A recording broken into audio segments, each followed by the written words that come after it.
सभी बच्चों को गुड इवनिंग और सभी बच्चों को जय हिंद, गुड इवनिंग। सबसे पहले तो मैं कल के लिए क्षमा प्रार्थी हूँ, थोड़ी सी तबीयत ठीक ना होने की वजह से कल मैं आपके सामने नहीं उपस्थित हो पाया था, जिसके लिए मैं क्षमा प्रार्थी हूँ। आज एक बार प्लीज आप लोग शेयर कर लीजिए। क्या करें, जिंदगी है, समस्याएं हैं। घायल तो यहाँ हर एक परिंदा है, लेकिन फिर भी जो उड़ सका वही जिंदा है। घायल तो यहाँ हर एक परिंदा है, लेकिन फिर भी जो उड़ सका वही जिंदा है। उड़िए, उड़ नहीं सकते हैं तो दौड़िए, दौड़ नहीं सकते हैं तो भागिए, भाग नहीं सकते हैं तो रेंगिए, लेकिन रुकिए मत, चलते रहिए। आइए हम लोग मैराथन हिस्ट्री को एक सीरीज में पढ़ रहे हैं।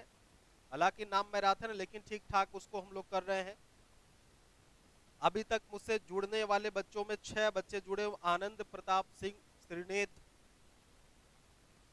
और विनोद कुमार जुड़ चुके हैं। संगीता यादव जुड़ चुकी हैं। अलका सिंह, सोनी कौशल, ये तमाम बच्चे हमसे जुड़ चुके हैं। एक बार आप लोग शेयर कर लीजिए और फिर हम लोग शुरुआत करते हैं। हाँ, संख्या बढ़ रही है, बहुत बहुत अच्छा। चलिए शुरुआत कर लेते हैं हम लोग रोज की तरीके से। जैसे हमने शुरुआत इतिहास को, मॉडर्न हिस्ट्री आज पढ़ना था, लेकिन मॉडर्न हिस्ट्री को हम लोग कैसे समझेंगे, इसको थोड़ा सा एक फ्रेम में समझ लो कि अगर हम आधुनिक भारत इतिहास की बात करते हैं, अगर हम आधुनिक इतिहास की बात करें तो आधुनिक इतिहास में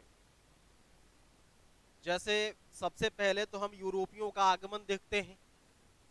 यूरोपियों के आगमन के बाद जितने भी टॉपिक्स आपको मैं पढ़ाया हूं या जितने भी इंपॉर्टेंस टाइप हैं, उन सब को हम लोग इसमें समझने का प्रयास करेंगे।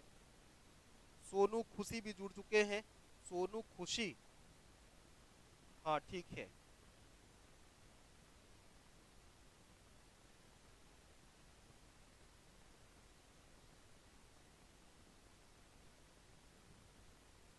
आइए बच्चों शुरुआत कर लेते हैं हम लोग।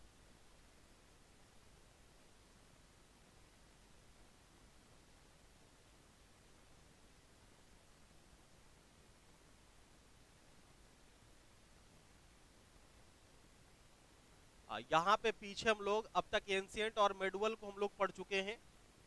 एंशिएंट और मेडुअल को पढ़ चुके हैं और आज शुरुआत करेंगे हम लोग किसकी? आधुनिक इतिहास की। आज हम लोग शुरुआत कर लेंगे आधुनिक इतिहास की।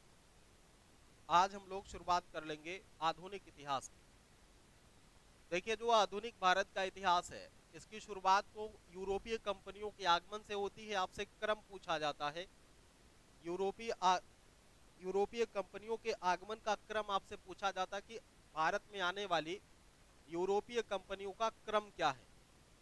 तो इसमें आपको एक ट्रिक हमने बताया था, पुड अडेफ्रा। तो सबसे पहले पहले अक्षर को केवल ले लिया गया, कोई ऐसी ट्रिक है नहीं, पहले अक्षर को ले लिया यहाँ पे, पहले और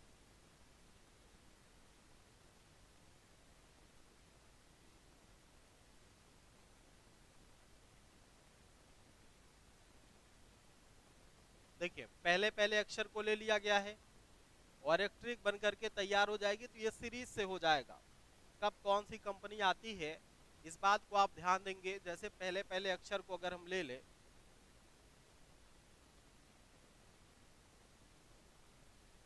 ऐसे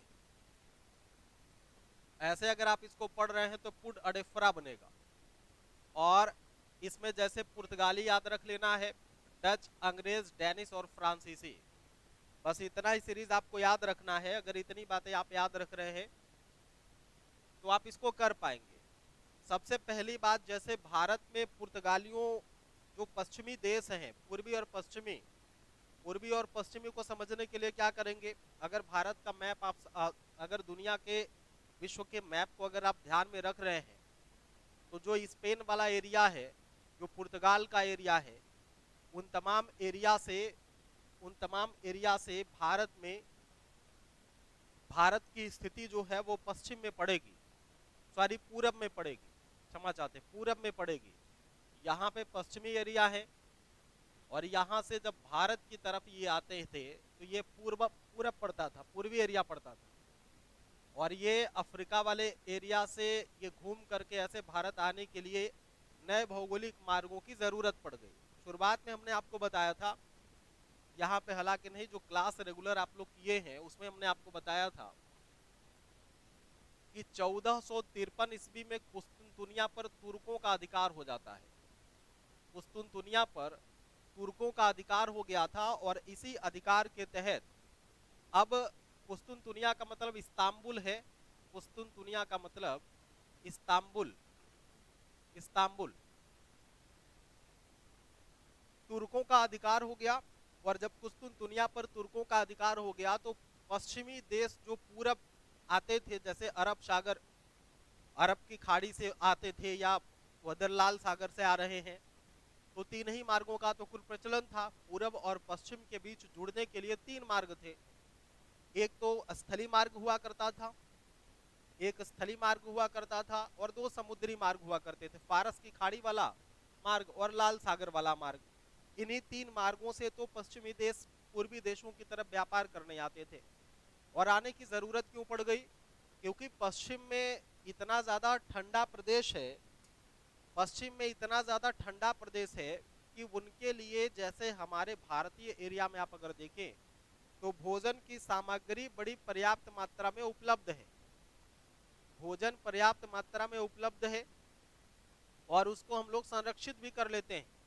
लेकिन ठंडे प्रदेशों में भोजन इतने अच्छे पैमानों पर उपलब्ध नहीं है, जिसके कारण ये लोग पूर्वी देशों से, जैसे भारत हो गया, इंडोनेशिया हो गया, इन तमाम एरिया से मसाले का, गरम मसाले का व्यापार करते थे, गरम मसाला लेकर के जाते थे और अपने खाद्य पदार्थों पर उसका एक लेप लगा करके उसको संरक्षित कर देते थे, तो वो सुरक्षित लंबे समय तक भोजन का सेवन करते थे। तो एक सबसे बड़ा जो कारण था कि पश्चिमी देश के लोग पूर्वी देश की तरफ आते हैं, उसका सबसे बड़ा कारण ये था कि वो मसाले का व्यापार करना चाहते थे, गरम मसाले का व्यापार करना चाहते थे। और उस गरम मसाले के व्यापार में तीन मार्गों को जो हमने बताया, उन तीन मार्गों से ये लोग आते थे। और हुआ ये कि 1453 में जब कुस्तुनतुनिया पर तुर्कों ने अधिकार किया, जब कुस्तुनतुनिया पर तुर्कों ने अधिकार किया तो अब ये रास्ता प्रतिबंधित हो गया, बैन हो गया उनके लिए। तो अब पश्चिमी देशों में जैसे स्पेन, स्पेन और पुर्तगाल, स्पेन और पुर्तगाल दो ऐसे देश थे जो एकदम इन व्यापार से बहिष्कृत हो गए। और जब इस व्यापार से बहिष्कृत हो गए तो नए भौगोलिक मार्गों की खोज प्रारंभ हुई। इसमें आप जानते हैं कि बार्थोलोमो डियाज भारत की तरफ आता है, कोलंबस भारत की तरफ आता है, लेकिन 1498 जिस व्यक्ति को आने में सफलता मिली नए मार्गों को खोजने में, वो व्यक्ति था पुर्तगाल का, जिसका नाम बताया जाता है क्या, जो डच एक व्यापारी था जिसका नाम बताया जाता है क्या। आगे हम लोग देखते हैं, एक से क्रम क्रम करके चीजों को समझते हैं। देखिए, पुर्तगाली राजकुमार प्रिंस हेनरी के सतत प्रयासों से पश्चिमी देशों और पूर्वी देशों के बीच भौगोलिक मार्गों की खोज का कार्य प्रारंभ हुआ। इसीलिए पुर्तगाली राजकुमार प्रिंस हेनरी को द नेविगेटर की उपाधि धारण दी। इसी कारण प्रिंस हेनरी ने द नेविगेटर की उपाधि धारण की। भौगोलिक मार्गों की खोज करने के लिए इसने, भौगोलिक मार्गों की खोज करने के कारण ही इसने एक उपाधि धारण की थी, जिसको हम लोग द नेविगेटर की उपाधि के नाम से जानते हैं। और जब ये द नेविगेटर की उपाधि धारण करता है, द नेविगेटर की उपाधि धारण करता है, और आगे हम देखें कि पुर्तगाल के नाविक बार्थोलोमो डियाज, सबसे पहला प्रयास हम कह सकते हैं कि बार्थोलोमो डियाज के द्वारा किया गया, जो 1487 ईस्वी में, जो 1487 ईस्वी में उत्तमाशा अंतरीप से वापस जाता है। उत्तमाशा, उत्तमाशा अंतरीप, ये जो, ऐसे जानते हैं आप कि ये अफ्रीका वाला जो एरिया है, अफ्रीका का सबसे दक्षिणतम बिंदु है, अफ्रीका का सबसे दक्षिणतम बिंदु है, जिसे केप ऑफ गुड होप कहते हैं, जिसको बोला जाता है केप ऑफ गुड होप, जिसको बोला जाता है केप ऑफ गुड होप, तो सबसे पहली बार जब बार्थोलोमो डियाज जाता है नए मार्गों की खोज करने के लिए, तो ये इसी उत्तमाशा अंतरीप से या अथवा केप ऑफ गुड होप से वापस चला जाता है, जिसे इसने नाम दिया था तूफानी अंतरीप, जिसको बाद में केप ऑफ गुड होप अथवा उत्तमाशा अंतरीप के नाम से जाना गया। लेकिन अगला जो कदम बढ़ता है वो 17 मई 1498 को पुर्तगाली नाविक Vasco da Gama Cape of Good Hope को अर्थात उत्तमाशा अंतरीप को पार करता हुआ ये भारत पहुंचता है। लगभग कुल 90 दिन की यात्रा ये तय करता है भारत पहुंचने के लिए। वास्को डिगामा कालीकट के कड़कडाबू बंदरगाह पर उतरता है, और जहां पर अरब व्यापारियों ने इसका विरोध किया था। दो बात यहां पे याद रखना कि जब वास्को डिगामा भारत पहुंचा तो वहां पर अरब व्यापारियों ने इसका विरोध किया था। मोस्ट इंपॉर्टेंट पॉइंट है, इस बात को ध्यान रखना कि जब वास्को डिगामा भारत पहुंचता है तो किसने उसका विरोध किया था, तो अरब व्यापारियों ने उसका विरोध किया था, जो बहुत पहले से ही कासिम के जमाने से ही यहाँ पर आकर के बस चुके थे। जो कासिम के जमाने से मीर कासिम जो बताया था ना, कासिम भारत पर आक्रमण किया था मेडुवल में, तो उसी जमाने से। ठीक है, तो ये बात याद रखना। किस कालीकट के बंदरगाह पर पहुंचा था, ये बात भी आपको याद रखना है। कालीकट को ही कड़कडाबू कहा गया है। ठीक है, और अरब व्यापारियों ने इसका विरोध किया, लेकिन वहां के एक हिंदू शासक जमोरिन, जिसकी उपाधि थी, जमोरिन ने इसका स्वागत किया था। इस बात को भी आपको ध्यान रखना है। आगे देखेंगे कि यहाँ से वास्को डिगामा यहाँ से जड़ी बूटी और मसालों का व्यापार करता है, औषधियों का व्यापार करता है, जिसमें उसे ले जाकर के 60 गुना का मुनाफा हुआ था, या 60 गुने का लाभ हुआ था। उसको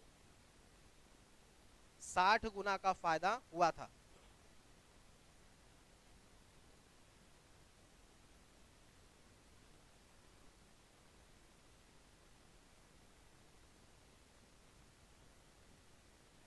कोमल सोनी कह रही हैं कि आवाज बहुत कम आ रही है।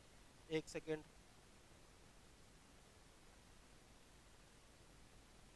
अब जरा सा देखिए।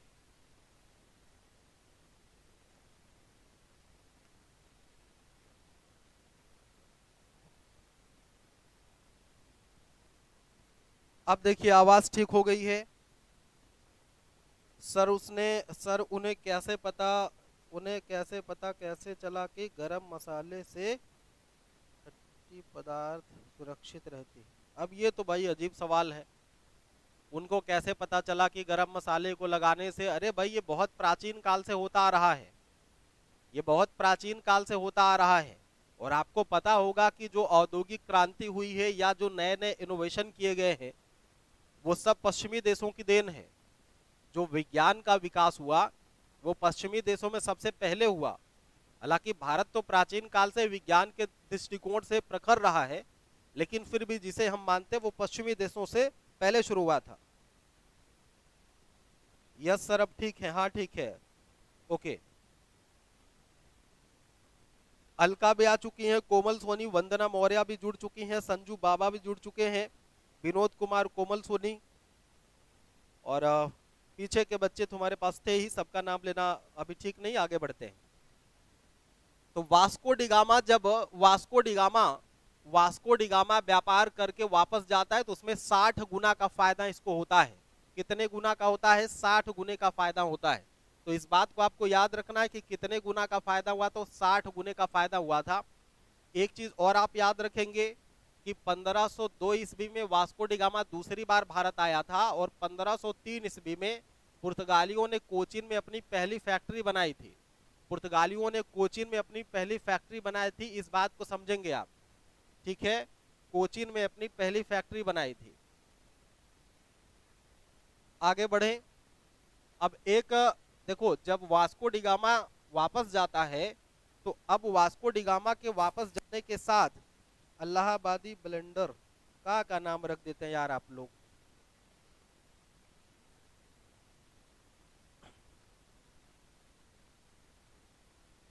फ्रांसिस्को डी अल्मेडा 1505 से 1509 तक पुर्तगाली गवर्नर बन के आया था।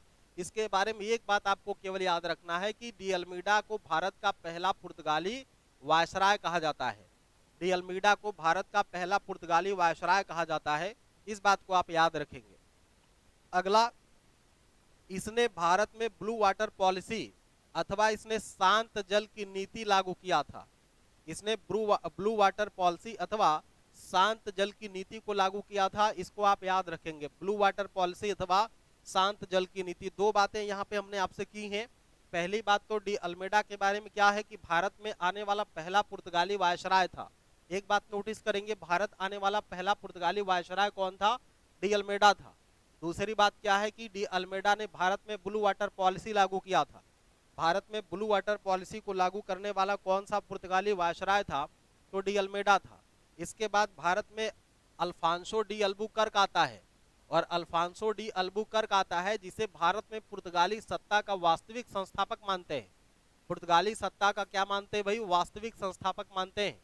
और इसने कोचीन को अपना मुख्यालय बनाया था, इस चीज को भी ध्यान देंगे। भारत में पुर्तगाली वास्तविक सत्ता को जो जिसने स्थापित किया था, भारत में वह व्यक्ति जिसने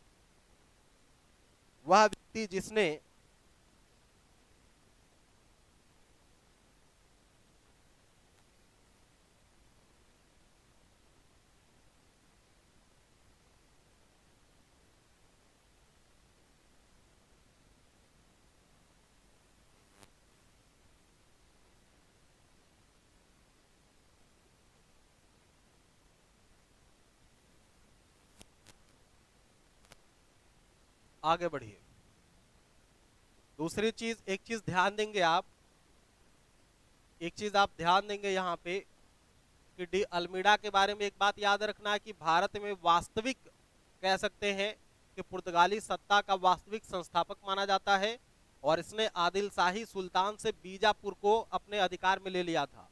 कब? तो 1510 ईस्वी में। ठीक है, 1510 ईस्वी में। और इसी के साथ साथ आगे एक पॉइंट और आप देखेंगे कि भारत में पुर्तगालियों को स्थायी बसाने के लिए इसने भारतीय स्त्रियों से विवाह करने के लिए प्रोत्साहित किया। तो अल्बुकर्क से तीन बात याद रख सकते हैं। पहली बात ये कि डी अल्मेडा पुर्तगाली सत्ता का भारत में वास्तविक संस्थापक है। दूसरी बात कि 1510 ईस्वी में बीजापुर को इसने छीन लिया था, किससे? आदिल शाही सुल्तान से। ठीक है, बीजापुर के आदिल शाही सुल्तान से इसने गोवा को छीन लिया था, इस बात को आप याद रखेंगे। बीजापुर के आदिल शाही सुल्तान से इसने गोवा को छीन लिया था, और बाद में गोवा पुर्तगालियों की राजधानी भी बनती है। जो पहले कोचीन थी वो बाद में अभी देखेंगे आपकी गोवा राजधानी हो जाती, लेकिन ये बात की बात है। अभी आपको डी अल्बुकर्क से तीन बातें याद रखनी है केवल। पहली बात तो ये कि भारत में पुर्तगाली सत्ता का वास्तविक संस्थापक था। दूसरी बात, 1510 ईस्वी में इसने गोवा को छीन लिया जो आदिल शाही शासकों के हिस्से में था। और तीसरी बात याद रखना है कि अल्बुकर्क ने पुर्तगालियों को भारतीय महिलाओं से विवाह करने के लिए इसने प्रोत्साहित किया था। तो तीन बात याद रखना, सभी बच्चों ध्यान से सुन लो बात, कि जिस हम लोग अल्बुकर्क को पढ़ रहे हैं ना, हम लोग किसको पढ़ रहे हैं? अल्बुकर्क को। एक बार बोलो कि तीन बात क्या क्या याद रखोगे। पहली बात, भारत में पुर्तगाली सत्ता का वास्तविक संस्थापक कौन? बोलो अल्बुकर्क, बोल दो ना, बोलो अल्बुकर्क। भारत में पुर्तगाली सत्ता का वास्तविक संस्थापक कौन? अल्बुकर्क। भारत में भारतीय स्त्रियों के साथ विवाह करने के लिए पुर्तगालियों को प्रोत्साहित किसने किया? अल्बुकर्क। क्या बोलेंगे? अल्बुकर्क। और एक तीसरी बात कि 1510 ईस्वी में गोवा को जीत लेता है, या कौन व्यक्ति जिसने गोवा को पुर्तगाली साम्राज्य का हिस्सा बनाया? तो वो होगा कौन सा? अल्बुकर्क होगा। ठीक है, वो कौन सा होगा? अल्बुकर्क होगा। आगे बढ़िए, आगे बढ़िए, आगे बढ़े। अगला गवर्नर आया पुर्तगालियों की तरफ से, जिसका नाम था नीनो दा कुन्हा। नीनो डी कुन्हा 1529 से 38 के आसपास रहता है। और ये सरकारी कार्यालय कोचीन से हटा करके कहां पे? गोवा हस्तांतरित कर देता है। ये अभी इसके पहले हमने चर्चा किया था। इसके पहले हमने चर्चा किया था कि कोचिन पुर्तगालियों की राजधानी थी, जो अब कहाँ हो गई है, जो अब कहाँ हो गई, तो गोवा हो गई है। ठीक है, कहाँ हो गई है, गोवा हो गई है पुर्तगालियों की राजधानी। अब कहाँ पे हो गई है, तो गोवा पे हो गई है। एक बार सभी बच्चे शेयर कर दीजिए, एक बार सभी बच्चे शेयर कर दीजिए, थोड़ी संख्या बढ़ाइए भाई देखने वालों की। आगे बढ़िए, कुछ एक बातों को हम लोग समझ लेते हैं कि भारत में गोवा गोवा भारत में पुर्तगाल राज्य की औपचारिक राजधानी बन गई किसके समय, नीनो दा कुन्हा के समय। तो इसके समय की केवल दो बात आप याद रख सकते हैं, नीनो दा कुन्हा के समय की दो बातें याद रखेंगे। एक तो इसने कोचीन के स्थान पर गोवा को पुर्तगाल की राजधानी बना, पुर्तगाल का मतलब पुर्तगाली कंपनी की, ठीक है, पुर्तगाल का मतलब कंपनी की।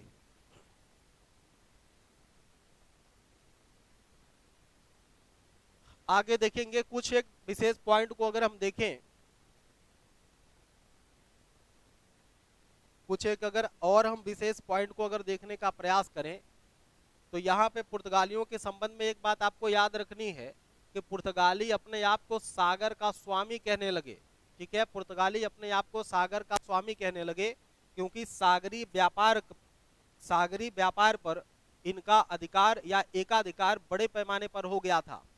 अब ये किसी भी व्यक्ति से अब ये किसी व्यक्ति से जैसे कार्टज पुर्तगाली ले रहे हैं, कार्टेज, ठीक है, कार्टेज ले रहे हैं और कार्टेज ले करके फिर उनको व्यापार की अनुमति दे रहे हैं, कार्टेज ले करके उनको व्यापार की अनुमति दे रहे हैं। ठीक है, तो इस तरह से सागरी व्यापार पर पुर्तगालियों का व्यापक महत्व स्थापित हो गया था, पुर्तगालियों का व्यापक महत्व स्थापित हो गया था।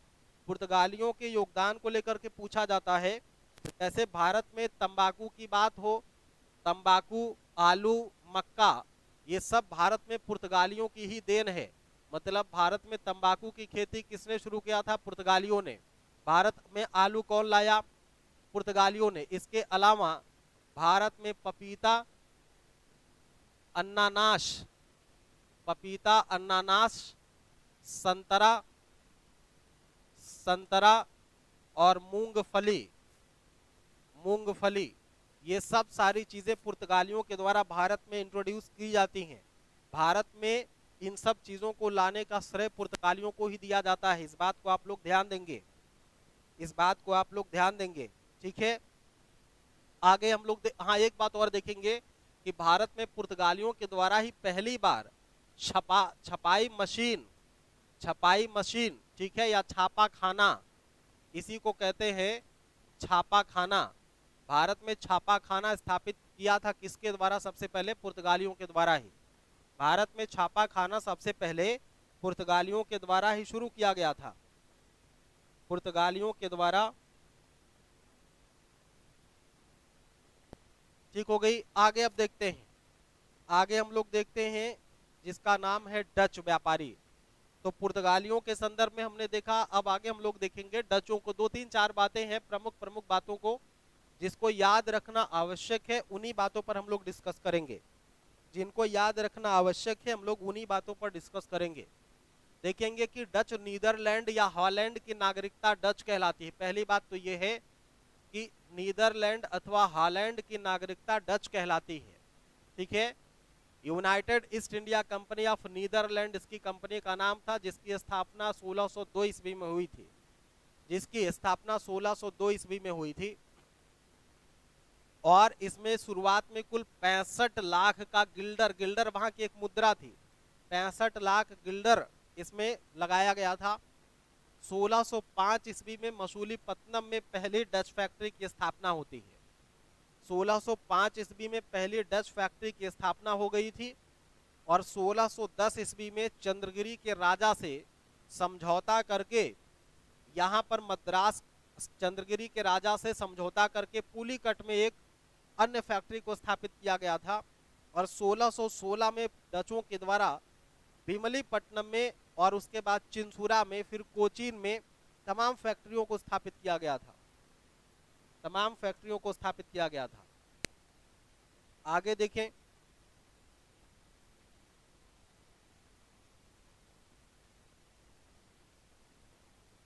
हाँ एक बात ये याद रखना है आपको कि डचों ने पुलिकट में अपने स्वर्ण के सिक्के माने सोने के सिक्कों को ढाला, जिसे पैगोडा कहते हैं। तो डचों के द्वारा ढाले गए सोने के सिक्के को क्या कहते हैं? पैगोडा कहते हैं।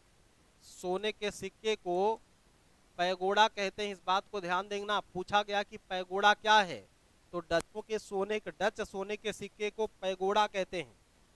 डच सोने के सिक्के को पैगोडा कहते हैं।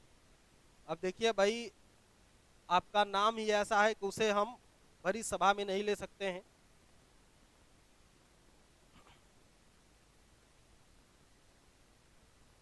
आगे देखेंगे, डचों ने मसालों के स्थान पर भारतीय वस्त्रों को, ध्यान से देखना, भारतीय कपड़ों की बात हो रही है, उसको महत्व दिया। हाँ, एक ध्यान रखना कि भारतीय कपड़ों को या भारतीय वस्त्रों को व्यापार की वस्तु बनाने का श्रेय डचों को दिया जाता है। और एक बात और आप याद रखेंगे कि 1759 ईस्वी में डचों ने बेदरा के युद्ध में अंग्रेजों ने डचों को बेदरा के युद्ध में पराजित कर दिया था। ठीक है, 1759 में बेदरा का युद्ध होता है। बेदरा का युद्ध हुआ और इस बेदरा के युद्ध में एक तरफ तो इसमें अंग्रेज थे और दूसरी तरफ इसमें डच थे। तो इस युद्ध में डच पराजित हुए और इसमें अंग्रेज विजयी हुए। और इसी के बाद कहा जाता है कि बेदरा के युद्ध के बाद से ही व्यापार पर अंग्रेजों का एकाधिकार बढ़ जाता है और इसके कंपटीशन भारत में कम हो जाते हैं। व्यापारिक तौर पर ये लोग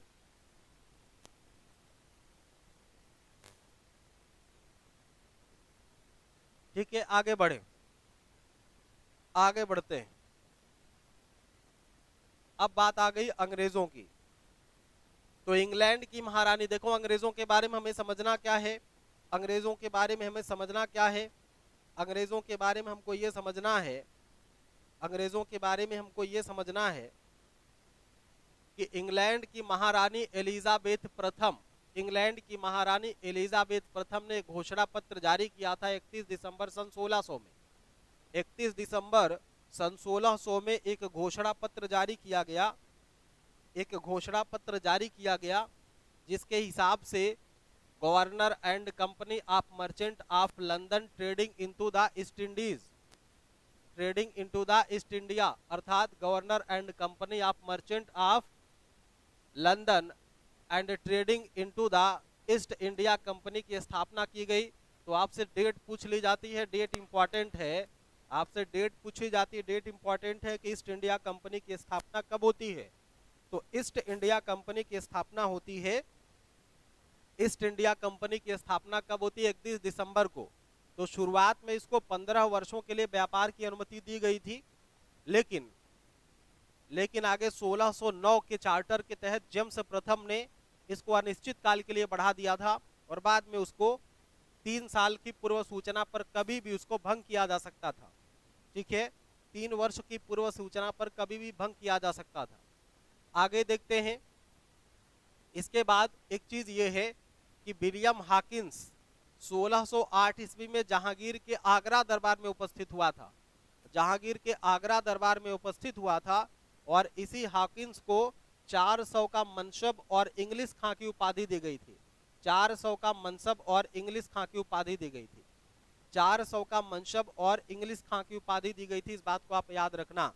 ये तो बार बार पूछा गया कि हॉकिंस किसके दरबार में उपस्थित हुआ था, हॉकिंस किसके दरबार में आया था। तो हॉकिंस जहांगीर के दरबार में आया था। हालांकि जब हॉकिंस वहां से चला था तो जहांगीर नहीं बल्कि इसने अकबर के नाम का पत्र लेकर के यहाँ चलता है, अकबर के नाम का पत्र लेकर के यहाँ आता है। लेकिन अकबर तो मर चुका था 1605 ईस्वी में। 1605 में अकबर की मृत्यु हो गई थी, आने में उसको 1608 हो गया था। तो जब ये पहुंचता है तो उसकी मृत्यु हो चुकी थी, इसलिए जहांगीर के दरबार में उपस्थित हुआ अर्थात सलीम के दरबार में उपस्थित हुआ था। ठीक हो गई बात। 1613 में अंग्रेजों ने सूरत में स्थायी कारखाना स्थापित करने की अनुमति प्रदान की गई थी, लेकिन इसके पहले ही 1611 में मछलीपट्टनम में अंग्रेजों ने एक व्यापारिक कोठी को स्थापित कर लिया था। अब यहां से आपसे पूछा जाता है कि अंग्रेजों के द्वारा सबसे पहला कारखाना कहां स्थापित किया गया, तो सूरत आप बताएंगे। ठीक है, अंग्रेजों द्वारा स्थापित किया गया पहला कारखाना कहाँ था? पहला कारखाना कहाँ था? तो आप बताएंगे सूरत। ठीक है, सूरत बताएंगे। आगे बढ़े।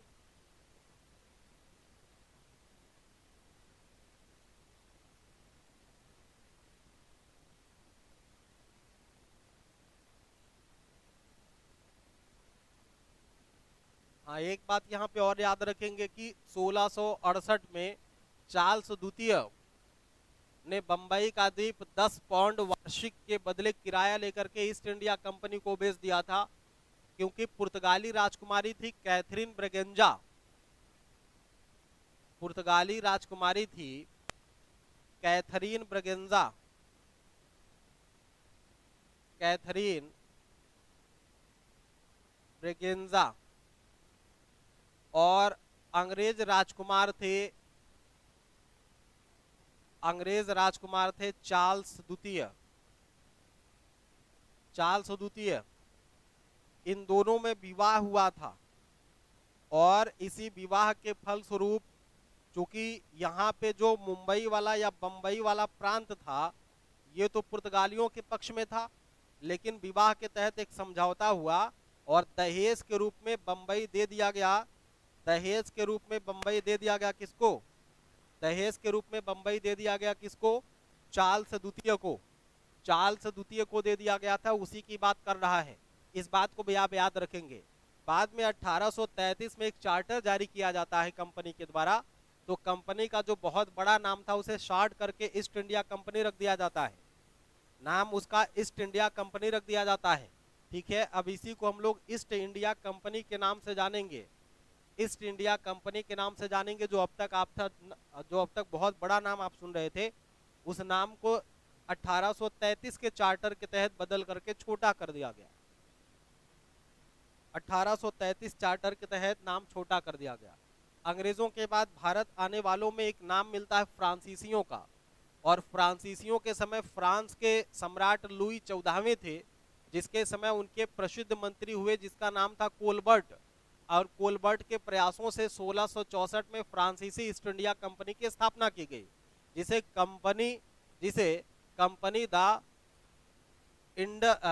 कंपनी ऑफ ओरिएंटल के नाम से जानते हैं, जिसको कंपनी ऑफ ओरिएंटल के नाम से जाना जाता है, फ्रांसीसी कंपनी को। ठीक है, तो फ्रांसीसी कंपनी को भारत में प्रयास जो किया गया पूर्वी देशों के साथ व्यापार करने में,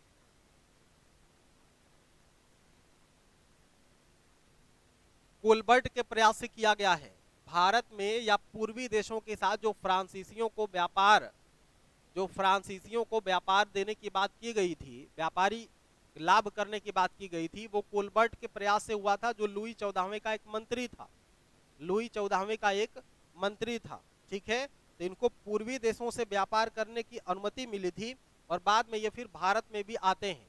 बाद में ये लोग भारत में भी आते हैं। अब यहाँ पे देखें कि फ्रांसीसियों के द्वारा भारत में फ्रांसीसियों की पहली फैक्ट्री 1668 ईस्वी में सूरत में स्थापित की गई थी। इस बात को आप याद रखेंगे कि फ्रांसीसियों की पहली व्यापारिक कोठी कहाँ पे, तो 1668 में सूरत में स्थापित की गई थी, और दूसरी कोठी इनकी 1669 में मसूलीपट्टनम में स्थापित की गई थी। ठीक है, मसूलीपट्टनम में स्थापित की गई थी। आगे देखेंगे,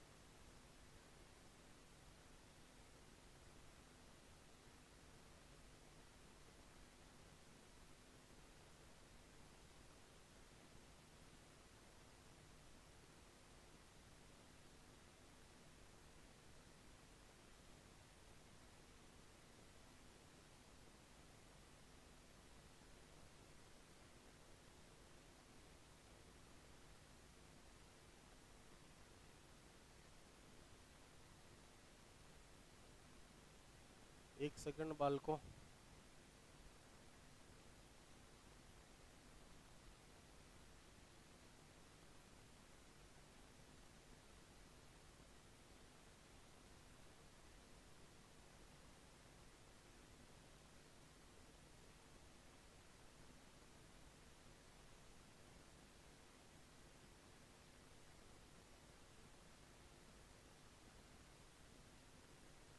देखो,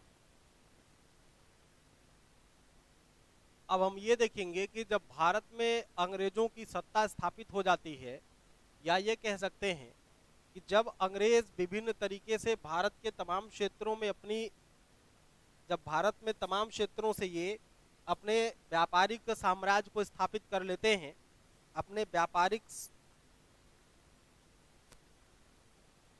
जब ये अपने व्यापारिक साम्राज्य को स्थापित कर लेते हैं, तो अब इनका साम्राज्य भारत में टकराना शुरू होता है। अब इनका साम्राज्य भारत में विभिन्न जो भारतीय क्षेत्र हैं उनसे टकराना शुरू होता है, और उस टकराहट का नतीजा ये हुआ कि अब भारत में जो अंग्रेज हैं ये अपने जब साम्राज्य का चारों तरफ विस्तार करेंगे, ये अपने साम्राज्य का जब सभी दिशाओं में विस्तार करेंगे तो टकराहट की स्थिति आएगी। तो इसी में एक राज्य था मैसूर, जिससे कर्नाटक के युद्ध हुए हैं। आगे देखेंगे तमाम तरीके से समस्याएं हैं, हम मुख्य मुख्य पॉइंटों को समझते हुए आगे बढ़ेंगे। जैसे देखें कि कर्नाटक के युद्ध होते हैं, और कर्नाटक के युद्ध के साथ साथ ही भारत में जो अंग्रेजी सत्ता कायम हो जाती है, और बंगाल में अंग्रेजों का एक बेहतर साम्राज्य का विस्तार हो जाता है।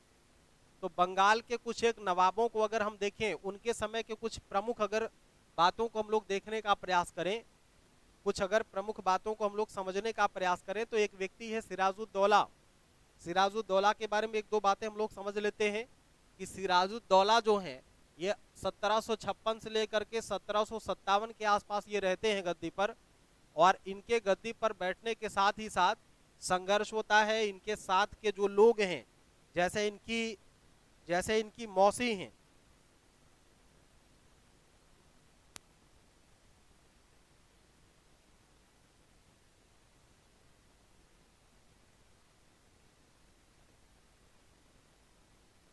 देखिए ये केवल रिवीजन क्लास है,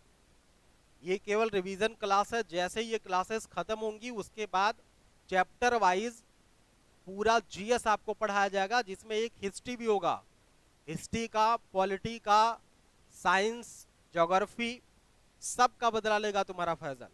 ठीक है, सारी बातें, सारी चीजें आपको पढ़ाई जाएंगी, बहुत बेहतर तरीके से पढ़ाई जाएंगी। ये मैराथन क्लास उन बच्चों के लिए जो बच्चे पहले पढ़ चुके हैं, फ्रेशर के लिए नहीं है, ये रिपीटर्स के लिए है। हाँ, अगर फ्रेशर्स देख रहे हैं तो उनका फायदा ही है इसमें, इसके बाद आप फ्रेशर नहीं बचे रहेंगे, कुछ ना कुछ चीज आप सुने रहेंगे, उसको सीखे रहेंगे। ठीक है,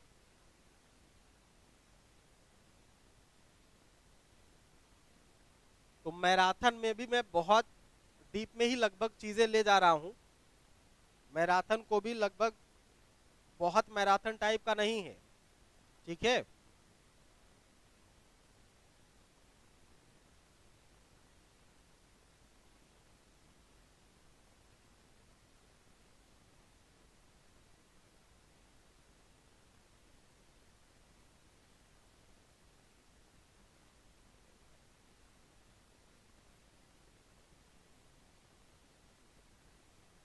चलिए आगे बढ़े। सिराजुद्दौला नवाब बनते इसे अपने शत्रुओं का सामना करना पड़ा, और जिसमें इसकी मौसी थी घसीटी बेगम, और एक इसका विरोधी था जिसका नाम था शौकत जंग। ठीक है, सिराजुद्दौला ने मनिहारी के युद्ध में शौकत की हत्या कर दी थी, एक बात याद रखना। और इसी के साथ साथ इसमें एक बात और देखेंगे,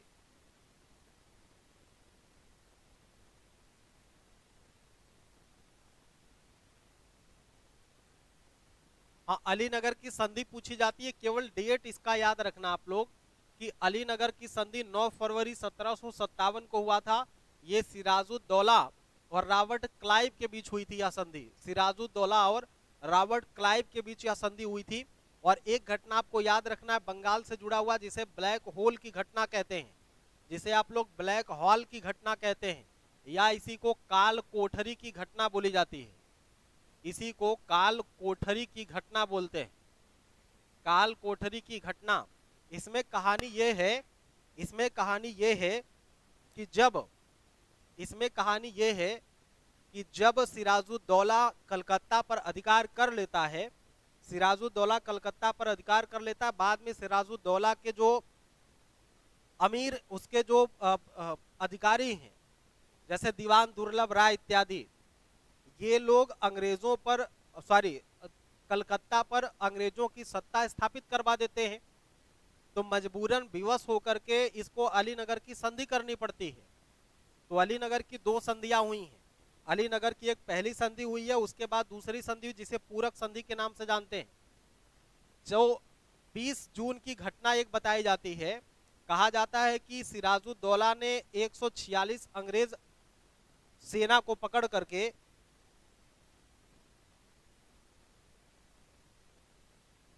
20 जून 1756 ईस्वी को 20 जून 1756 ईस्वी को सिराजुद्दौला ने अंग्रेज अधिकारियों को 146 अंग्रेज अधिकारियों को एक कमरे में बंद कर दिया, और अगले दिन जब उसको खोला गया तो उसमें से बहुत कम लोग बचे थे। और यही जो घटना है, यही घटना हम लोग इतिहास में काल कोठरी के नाम से जानते हैं। तो आपसे काल कोठरी अथवा ब्लैक होल की घटना अगर पूछे तो आप डेट याद रखेंगे, 20 जून को हुआ था। 20 जून को काल कोठरी की घटना घटित हुई है, बंगाल के इतिहास से संबंधित है। प्लासी का युद्ध आप लोग जान रहे हैं कि 23 जून 1757 को प्लासी का युद्ध हुआ था। कई बार मैं आपसे प्लासी और बक्सर के युद्ध की चर्चा करता रहता हूं।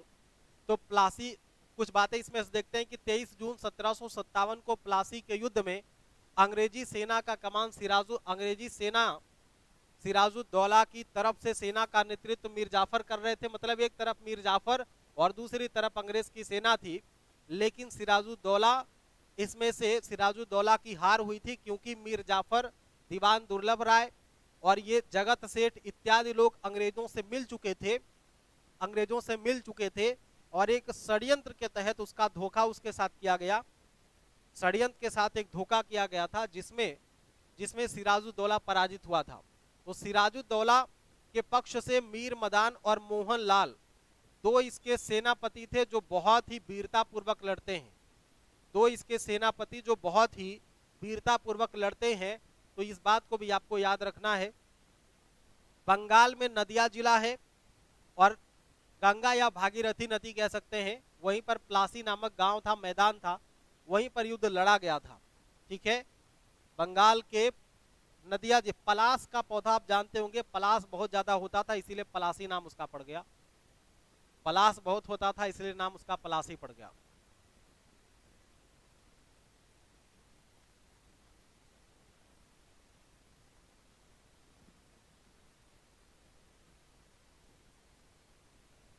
एक बात याद रखेंगे कि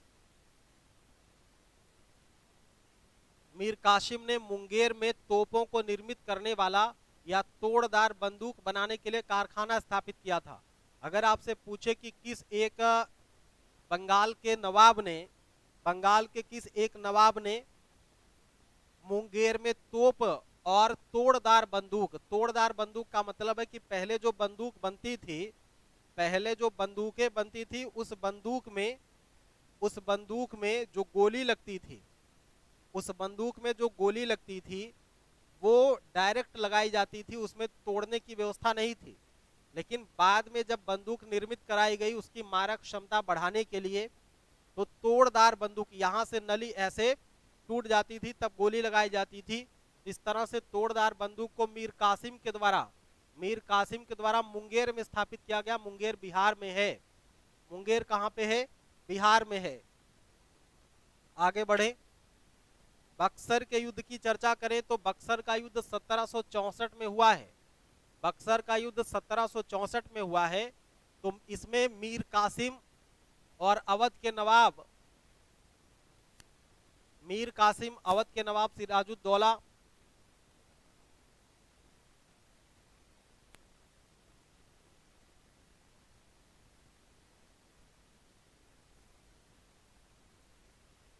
देखिए जो बक्सर का युद्ध है, बक्सर के युद्ध में 3 लोग शामिल होते हैं, एक तो अवध का नवाब है, और एक इसमें बंगाल का नवाब है, और मुगल सम्राट शाह आलम द्वितीय।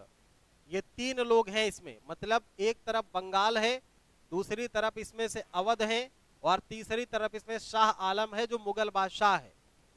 इस युद्ध में हेक्टर मुनरो से तीनों के तीनों लोग, बक्सर के युद्ध में भारतीय तीनों की जो संयुक्त सेना थी, ये 3 के तीनों पराजित हुए थे, ये 3 के तीनों पराजित हुए थे। ठीक है, तो ये चूंकि ये बक्सर नामक स्थान पर लड़ा गया था, ये बक्सर नामक स्थान पर लड़ा गया था जिसमें अंततः अंग्रेजों की विजय हुई थी, और ये अंग्रेजों की तरफ से एक निर्णायक युद्ध था। कहा जाता है कि जिस जिस काम को प्लासी के युद्ध ने प्रारंभ किया था, प्लासी के युद्ध में जो चीज शुरुआत हुई थी उस पर मुहर लगा दी थी बक्सर के युद्ध ने। जिस काम की शुरुआत, शैलेंद्र कुमार गुड इवनिंग, हिंदी की क्लास चलती है सर? हाँ बिल्कुल हिंदी की क्लास चलती है, और हिंदी की क्लास की टाइमिंग आप चैनल को सब्सक्राइब करके नोटिफिकेशन ऑन कर लीजिए, बेल आइकन आप प्रेस कर लीजिए, नोटिफिकेशन आपको मिल जाएगा। शायद अभी 11 बजे क्लासेस चल रही थी, लेकिन एक बार फिर से आप देख लीजिएगा चैनल पे आकर के, चैनल पे जाकर के आप एक बार देख लीजिएगा कि हिंदी की क्लासेस का शेड्यूल कब लगा पड़ा है।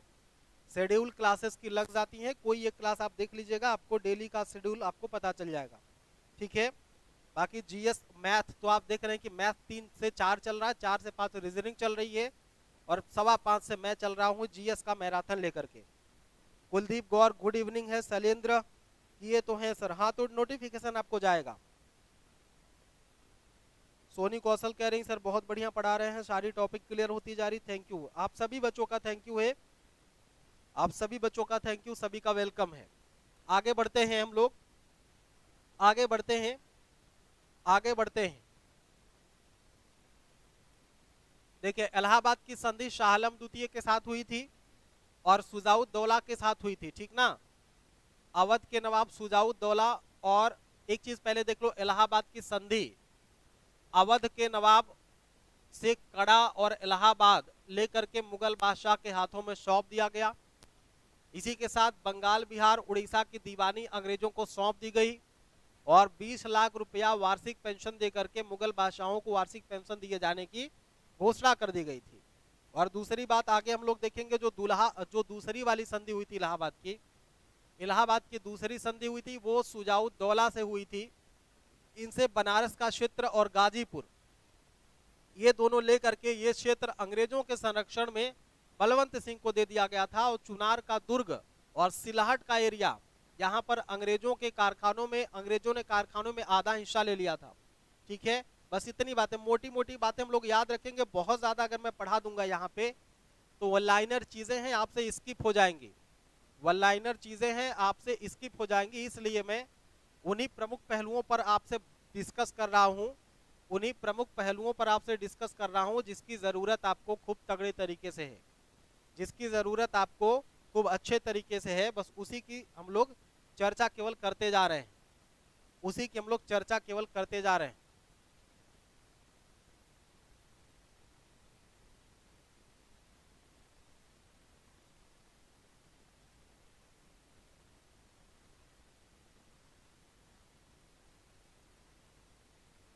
देखिए पीडीएफ मैं आपको इसीलिए नहीं दे पा रहा हूँ कि इसमें थोड़ी सी टाइपिंग बहुत ही मिस्टेक है, इसमें टाइपिंग में बहुत ही ज़्यादा गलतियां हैं, इसलिए मैं आपको पीडीएफ नहीं दे रहा हूँ, क्योंकि टाइपिंग में मिस्टेक है, इसलिए टाइपिंग में गलती होने के कारण मैं आपको पीडीएफ नहीं दे रहा हूँ।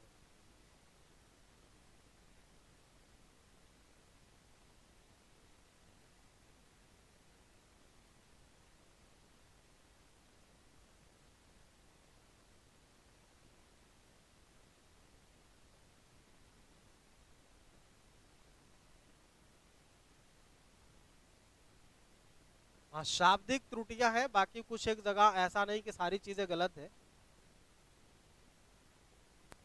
जहां मुझे डाउट लग रहा है उस चीज पर मैं डिस्कस ही नहीं कर रहा हूं आपसे, जहां चीजें मुझे डाउट लग रही हैं वहां मैं आपसे डिस्कस ही नहीं कर रहा हूं, जहां मुझे लग रहा कि चीजें गलत है वहां पे मैं आपसे डिस्कस ही नहीं कर रहा हूं। आइए इसके बाद हम लोग शुरुआत कर लेते हैं मैराथन के सेशन में।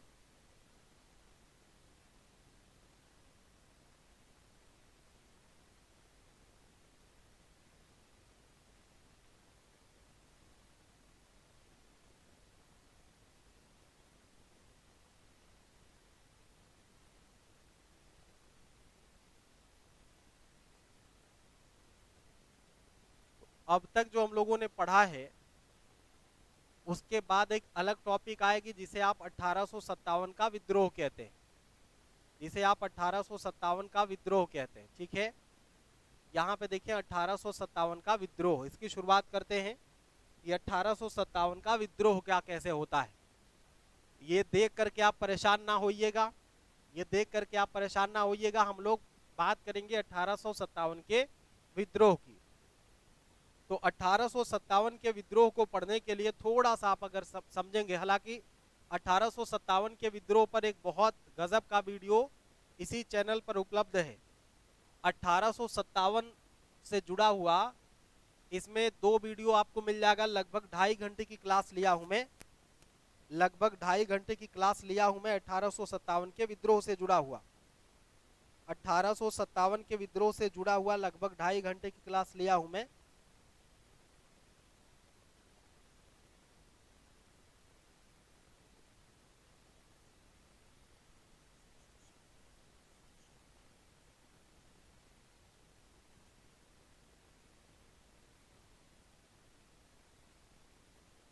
तो 1857 का विद्रोह अगर आप देखना चाहें, 1857 की अगर आप क्रांति देखना चाहें तो उसको मैं इसी चैनल पे पढ़ाया हूँ। 2.5 घंटे का वीडियो है पूरा, लेकिन अभी हम 2.5 घंटे का वीडियो नहीं लेंगे। अभी हम इसके कुछ प्रमुख पहलुओं पर चर्चा कर लेंगे केवल, कि 57 के विद्रोह से जुड़ा हुआ वो कौन सा प्रमुख पहलू होगा जिसे आपको याद रखना आवश्यक है, जिसे आपको याद रखना ही चाहिए।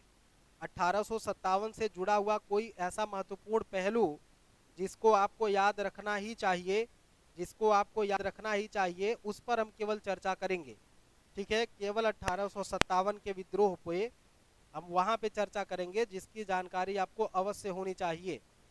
ठीक है, तो 1857 के विद्रोह को समझने के लिए हम आपको इसके बारे में थोड़ा सा अगर बताने का प्रयास करें कि 1857 का जो विद्रोह हुआ है, इस विद्रोह को लेकर के एक लंबा लेक्चर मैंने आपको जैसा बताया कि हमने पढ़ाया हुआ है, लेकिन विद्रोह के समय कौन क्या था इस बात को ध्यान देना है कि जब 1857 का विद्रोह हुआ, 1857 का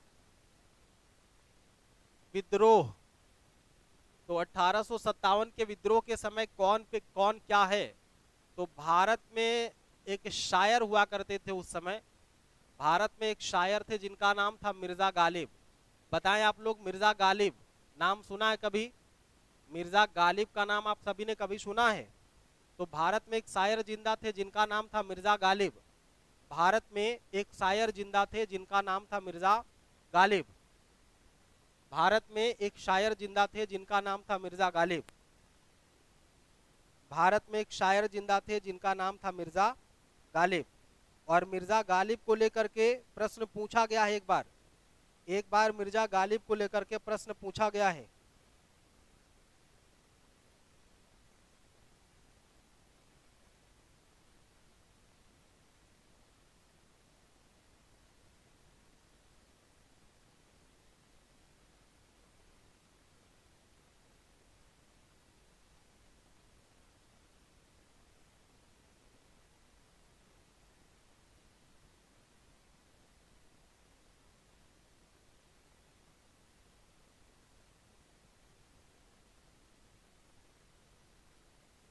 चलिए, उस समय भारत का जो गवर्नर जनरल था, भारत का गवर्नर जनरल था वो था लॉर्ड कैनिंग। भारत का गवर्नर जनरल था वो था लॉर्ड कैनिंग। और जो भारत में मुगल बादशाह थे, भारत में जो मुगल बादशाह थे वो मुगल बादशाह थे बहादुर शाह जफर। बहादुर शाह द्वितीय भी कहते हैं, और जफर इनकी उपाधि थी। जफर इनकी उपाधि थी। जफर इनकी उपाधि थी। और एक चीज आप ध्यान देंगे कि 57 के विद्रोह के समय जो प्रतीक चिन्ह था, जो प्रतीक चिन्ह था 57 के समय, जो प्रतीक चिन्ह था वो लाल कमल और रोटी था। लाल कमल और रोटी।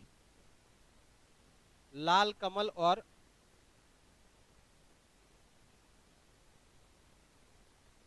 लाल कमल और रोटी था। ठीक है।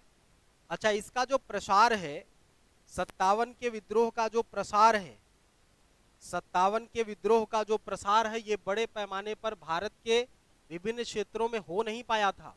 इसका एक बड़ा कारण यह है कि संचार का माध्यम भारतीयों के पास अत्यंत कम था। संचार का माध्यम भारतीयों के पास बहुत ही कम था। तो इसके कारण, लेकिन ये ऐसी मान्यता है कि जो चौकीदार हुआ करते थे गांव-गांव में, गांव-गांव के जो चौकीदार हुआ करते थे, वो एक गांव से एक चौकीदार दूसरे गांव में जाता था, तो यहाँ से रोटी और कमल प्रतीक के रूप में ले जाता था, और ये सूचना दूसरे गांव तक पहुंचती थी। इसलिए यह जो विद्रोह 57 का है, 57 का विद्रोह, ये बड़े पैमाने पर उत्तर भारत के क्षेत्रों में इसका प्रवाह हो सका था। अब इसके कारण को लेकर के पूछा जाता है कि 57 के विद्रोह के कारण क्या थे।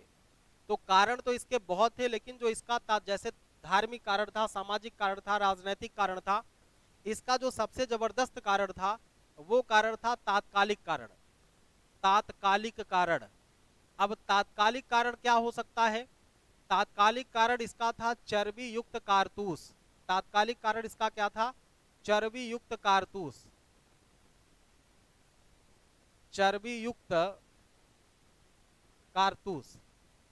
इस चर्बी युक्त कारतूस को, एक घटना हुई थी 1856 ईस्वी में। 1856 ईस्वी में एक घटना घटी कि अंग्रेजों ने अब तक जिस गन का इन्होंने प्रयोग किया था वो गन थी ब्राउस बैन।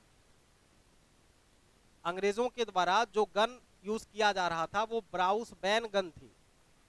लेकिन 1856 में ये नियम आ गया कि ब्राउस बैन गन के स्थान पर अब लोग इनफील्ड राइफल का प्रयोग करेंगे। Enfield rifle. इनफील्ड राइफल नामक जो नई गन आई थी, इसका प्रयोग किया जाएगा। लेकिन इस गन में जो कारतूस लगता था, इस गन में जो कारतूस लगता था, ऐसी अफवाह फैल गई कि उसमें सुअर और गाय की चर्बी मिक्स हुआ करती थी।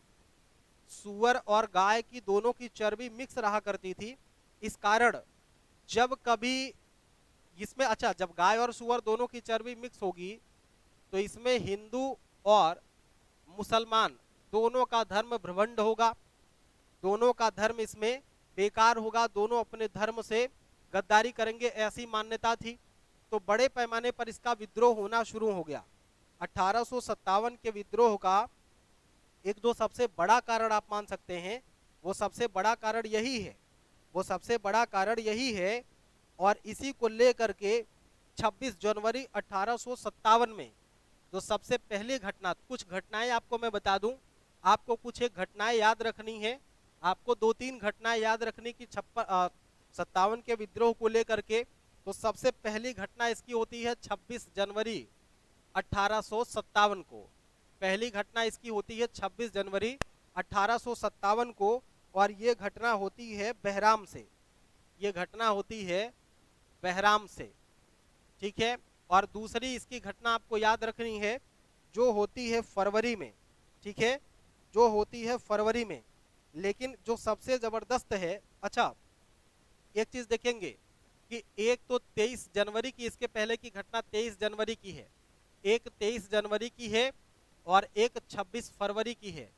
एक 23 जनवरी की है, एक 26 फरवरी की घटना है, और एक घटना है 29 मार्च की। एक घटना है 29 मार्च की। 29 मार्च की, और एक घटना इसमें है जैसे आप 10 मई कहते हैं, एक घटना इसमें 10 मई की है। अब इस चीज को आप समझेंगे कि क्या क्या घटनाएं कैसे कैसे हो रही हैं, इसको आप समझेंगे कि क्या घटनाएं कैसे कैसे हो रही हैं। सबसे पहली बार 23 जनवरी को सैनिकों ने इनकार कर दिया था कारतूस लगे चर्बी, जो चर्बी लगे कारतूस से उसका प्रयोग करने से इनकार कर दिया। फिर 26 फरवरी को बहराम के सैनिकों ने इनकार कर दिया।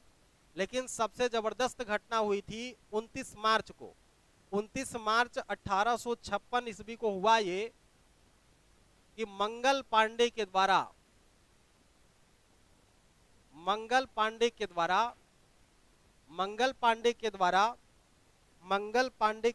बैरकपुर की छावनी में विद्रोह किया गया।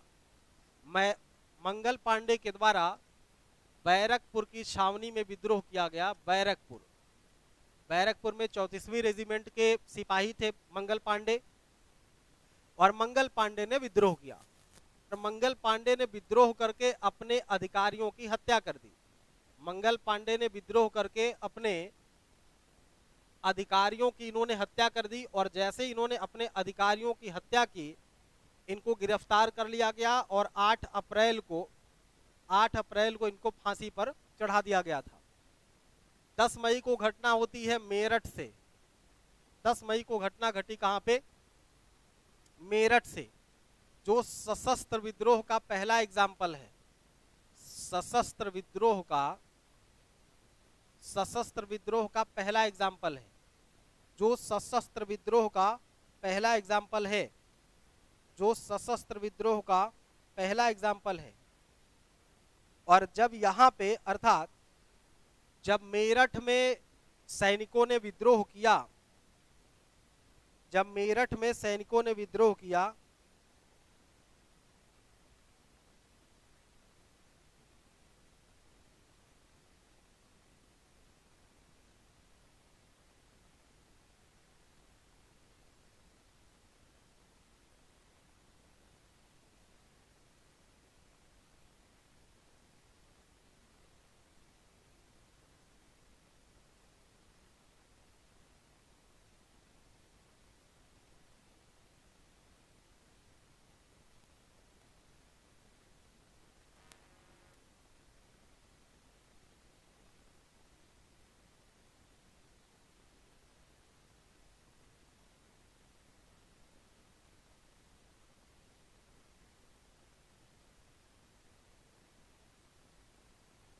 क्या कर रहे हैं आप बच्चों?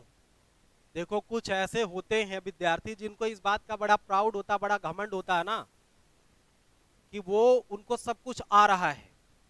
तो आप लोग उनके कमेंट को सीरियस ना लीजिए। वैसे भी उनके कमेंट को मैं यहां से ब्लॉक करवा दूंगा। ऐसे विद्यार्थी की हमें कतई जरूरत नहीं है जो बहुत स्मार्ट हैं। अगर आप इतने तैयार हैं तो आपको पढ़ने की आवश्यकता नहीं है। अगर आप इतने तैयार हैं, आपकी सारी चीजें तैयार हैं, तो आप इस चक्कर में मत रहिए। आपको यहां से ब्लॉक कर दिया जाएगा, ऐसा हमको नहीं कि आपकी जरूरत है।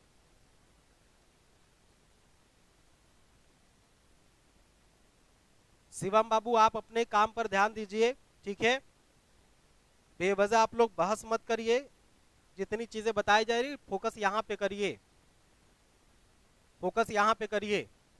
तो 1857 का जो सबसे जबरदस्त सशस्त्र विद्रोह हुआ था वो मेरठ से हुआ। आपसे पूछा भी गया, कई बार आपसे पूछा गया है कि मेरठ में किस तारीख को विद्रोह हुआ था, तो कब हुआ था? 10 मई को हुआ था। अब जब विद्रोह हो गया तो बड़े पैमाने पर ये लोग मेरठ से पहुंचते हैं दिल्ली, और दिल्ली में जाकर के बहादुर शाह जफर को विद्रोह का नेता घोषित किया जाता है। बहादुर शाह जफर को विद्रोह का नेता घोषित किया जाता है, और इस नेता घोषित करने के साथ ही साथ बाद में फिर अंग्रेजों के द्वारा इनका दमन कर दिया जाता है और दिल्ली पर अंग्रेजों का अधिकार हो गया।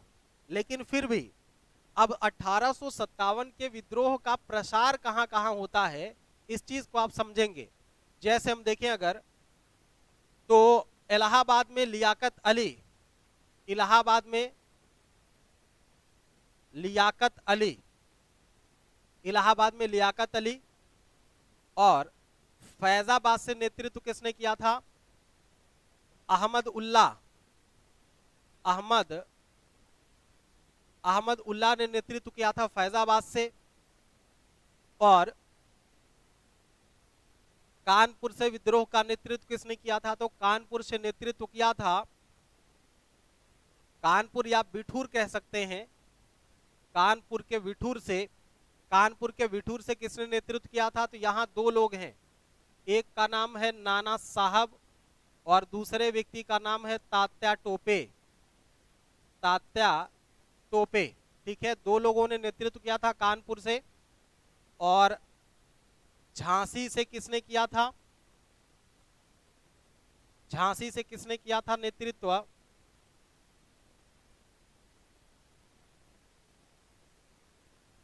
झांसी से किसने किया था? तो लक्ष्मीबाई ने किया था। झांसी से 57 के विद्रोह का नेतृत्व लक्ष्मीबाई ने किया था। जगदीशपुर बिहार से किसने किया था? जगदीशपुर बिहार से किसने किया था? तो यहां से किया था जगदीशपुर बिहार से बाबू कुंवर सिंह, यहां से किया था बाबू कुंवर सिंह।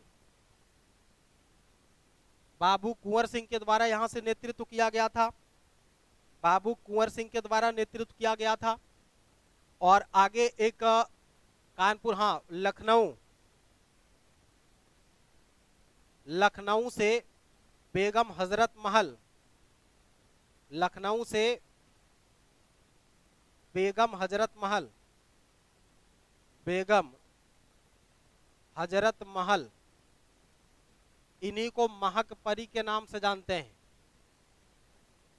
महक परी या बेगम हजरत महल, इनका पुत्र था बिरजिस कादिर, इनका पुत्र था बिरजिस कादिर, और इसी कादिर को नवाब बनाने के लिए विद्रोह किया गया था। इसके अलावा बहुत सारे क्षेत्रों में इसका प्रसार हुआ, इसके अलावा बहुत सारे क्षेत्रों में 57 के विद्रोह का प्रसार हुआ, जिसमें एक बात आप याद रखेंगे कि इसका प्रसार उत्तर भारत में हुआ है और इसका प्रसार मध्य भारत में हुआ है, लेकिन दक्षिण भारत पूर्णतः अछूता रहा, दक्षिण भारत पूर्णतः अछूता रहा। इसमें भी एक स्थान है जिसका नाम है मद्रास। ये नाम लेकर के पूछा गया कि दक्षिण का कौन सा स्थान एकदम अछूता रहा, तो दक्षिण में मद्रास एकदम अछूता रहा, दक्षिण में मद्रास एकदम अछूता रहा। एक बार फिर से सभी लोग बोलिए, इलाहाबाद से किसने किया था? लियाकत अली ने, फैजाबाद से अहमद उल्लाह ने, कानपुर से नाना साहब और तात्या टोपे ने, झांसी से लक्ष्मीबाई ने, जगदीशपुर बिहार से किसने किया? बाबू कुंवर सिंह ने, और लखनऊ से किसने नेतृत्व किया था? तो बेगम हजरत महल ने किया था। बेगम हजरत महल के द्वारा यहाँ से नेतृत्व किया गया है, और बाद में फिर अंग्रेजों के द्वारा इसका दमन कर दिया गया, अब आइए हम लोग समझते हैं कि कुछ एक जो हमारे गवर्नर जनरल भारत में आते हैं, उन गवर्नर जनरल के माध्यम से क्या क्या सुधार किए गए हैं, उन गवर्नर जनरल के माध्यम से क्या क्या सुधार किए गए हैं। कोचिंग कब से चलेगा सर? स्टडी पॉइंट कोचिंग बालक, अब ये तो सरकार निर्धारित करेगी, लगभग अप्रैल तो पूरा बंद ही रहेगा, इसीलिए हम लोगों ने ऑनलाइन प्रोग्राम किया है कि अब ऑनलाइन प्रोग्राम में आइए। ऑनलाइन प्रोग्राम में आपको इसीलिए बुलाया जा रहा है। एक सूचना मैं आपको दे दूं कि मंडे से सुबह 9 बजे से, मंडे से सुबह 9 से 10:30 बजे तक जीएस का प्रैक्टिस बैच चलता है, जीएस का प्रैक्टिस बैच है, और इस प्रैक्टिस बैच में जीएस के सभी पार्ट से, चाहे वो हिस्ट्री है, ज्योग्राफी हो, पॉलिटी हो, साइंस हो, करंट अफेयर्स हो या यूपी स्पेशल हो, इन तमाम चीज़ों से प्रश्न बनाए जाते हैं। और ये पेड बैच है, और ये पेड बैच है जिसमें बहुत पहले से ही बच्चे पढ़ रहे हैं, जिनको लगता है कि जिनकी तैयारी ठीक ठाक है या तैयारी नहीं भी है, वो बच्चे भी इस जीएस प्रैक्टिस बैच को ज्वाइन कर सकते हैं। जीएस प्रैक्टिस बैच को ज्वाइन कर सकते हैं, बहुत ही मामूली फीस है, अभी तो 99 रुपया लिया जा रहा है, केवल 99 रुपये में आपको ये पूरा का पूरा प्रैक्टिस बैच दिया जा रहा, मंथली के तौर पर है, महीने का 99 रुपया में, ठीक है। एक महीने में 99 रुपया अगर आप पे करते हैं तो आपको जीएस प्रैक्टिस बैच मिलेगी। और इस जीएस प्रैक्टिस में हम लोग प्रयास करते हैं कि टॉपिक को कवर करने का, अर्थात कि जीएस प्रैक्टिस को ही अगर आप केवल कर ले रहे हैं तो इंडिविजुअल जीएस पढ़ने की आपको जरूरत नहीं है, क्योंकि जिस टॉपिक को हम पढ़ाते हैं उस टॉपिक को पूरी बेहतर तरीके से उसका पोस्टमार्टम हो जाता, मतलब वो टॉपिक ही आपको पढ़ा दी जाती है। तो इस तरह से एक एक दो दो टॉपिक, तीन तीन टॉपिक एक दिन में कवर किया जाता है। तो ऐसे करके 4 से 6 महीने में आप पूरे के पूरे जीएस को ओवरऑल कवर कर पाएंगे। ठीक है, तो आप चाहे तो ये बैच भी ज्वाइन कर सकते हैं। डेमो के तौर पर क्लासेस हमारे ऐप पर उपलब्ध है, डेमो के तौर पर क्लासेस ऐप पर उपलब्ध है। आप बीट एग्जाम्स ऐप आप डाउनलोड करेंगे और इस ऐप पर हमारे डेमो क्लासेस उपलब्ध है। इस ऐप पर हमारे डेमो क्लासेस उपलब्ध है। आप डेमो क्लासेस के माध्यम से जीएस प्रैक्टिस का बैच देख सकते हैं, जीएस प्रैक्टिस का बैच दे सकते हैं। बहुत सारे बच्चों का एनरोलमेंट हो चुका है, बहुत सारे बच्चों का एनरोलमेंट इसमें हो चुका है। आइए कुछ गवर्नर जनरल के बारे में हम लोग चर्चा करें अगर, तो कुछ प्रमुख गवर्नर जनरल के बारे में ही हम लोग समझ सकते हैं। कुछ प्रमुख गवर्नर जनरल के बारे में हम लोग समझें अगर, कुछ एक पॉइंटर है और कुछ एक पॉइंटर के तौर पर देखेंगे हम लोग। जैसे वारेन हेस्टिंग्स के समय क्या क्या हुआ था, इस बात को ध्यान से समझेंगे। राजस्व बोर्ड की स्थापना हुई थी, भूमि सुधार आया था, न्यायिक आयोग हुआ था।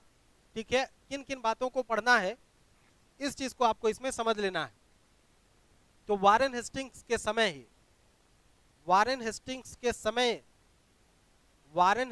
के समय राजस्व बोर्ड की स्थापना की गई थी। यहाँ पे देखेंगे 1772 में राजस्व बोर्ड की स्थापना, ठीक है, राजस्व बोर्ड की स्थापना की गई थी। और 1772 में ही इसने बंदोबस्त व्यवस्था को लागू किया था, जिसे आप लोग स्थायी बंदोबस्त कह सकते हैं। इसने स्थायी बंदोबस्त को लागू किया था। और 1773 के एक्ट के तहत एक बात आपको बहुत जरूरी याद रखनी है, 1773 के एक्ट के तहत 1774 के एक्ट के तहत 1774 में कलकत्ता में एक कोर्ट की स्थापना की गई थी। कलकत्ता में कोर्ट की स्थापना की गई थी जिसके मुख्य न्यायाधीश एलिजा इम्पे थे और अन्य न्यायाधीशों में चैम्बर्स, लिमेस्टर और हाइड। चैम्बर्स, लिमेस्टर और हाइड, जो मैं बोल रहा हूं उसको सुनिएगा। मैं बोल सही रहा हूं, लिखा भले कुछ गलत होगा, बोल जो रहा हूं वो सही बोल रहा हूं। ठीक है, बोल जो रहा हूं वो सही बोल रहा हूं, लिखा चीजें भले से गलत है, टाइपिंग मिस्टेक है, लेकिन आप इस चीज को समझेंगे कि 1773 रेगुलेटिंग एक्ट के तहत, अब 1773 में क्या आता है, रेगुलेटिंग एक्ट आता है। 1773 में रेगुलेटिंग एक्ट आया जिसके आधार पर 1774 में कलकत्ता में एक सुप्रीम कोर्ट की स्थापना की गई जिसके मुख्य न्यायाधीश कौन थे, एलिजा इम्पे थे। अन्य न्यायाधीश में चैम्बर्स, इसका नाम है चैम्बर्स और दूसरा व्यक्ति है लिमेस्टर और तीसरा व्यक्ति है हाइड। ठीक है, आगे देखेंगे कि 1778 में एक फैजाबाद की संधि हुई थी जिसमें अवध की बेगमों की संपत्ति को हड़प लिया गया था। अवध की बेगमों की संपत्ति को हड़प लिया गया था। इसी के समय नंद कुमार पर भी अभियोग होता है। एक चीज आप देखेंगे कि वारेन हेस्टिंग्स एक ऐसा गवर्नर जनरल था जो इंग्लैंड गया तो वहां पर इसके ऊपर मुकदमा चलाया गया, महाभियोग चलाया गया। ये इंपॉर्टेंट, बहुत जरूरी बात है, ये बहुत इंपॉर्टेंट बात है। आपसे पूछा जाता है कि वो व्यक्ति जो इंग्लैंड, वह भारत का गवर्नर जनरल जिसको इंग्लैंड में जिसके ऊपर क्या चलाया गया था, महाभियोग चलाया गया था। ठीक है, तो महाभियोग चलाया गया था वारेन हेस्टिंग्स पर। और दूसरी बात याद रखना है कि भारत में न्यायिक जन्मदाता माना जाता है, न्याय का जन्मदाता माना जाता है वारेन हेस्टिंग्स को। भारत में न्याय का जन्मदाता माना जाता है वारेन हेस्टिंग्स को।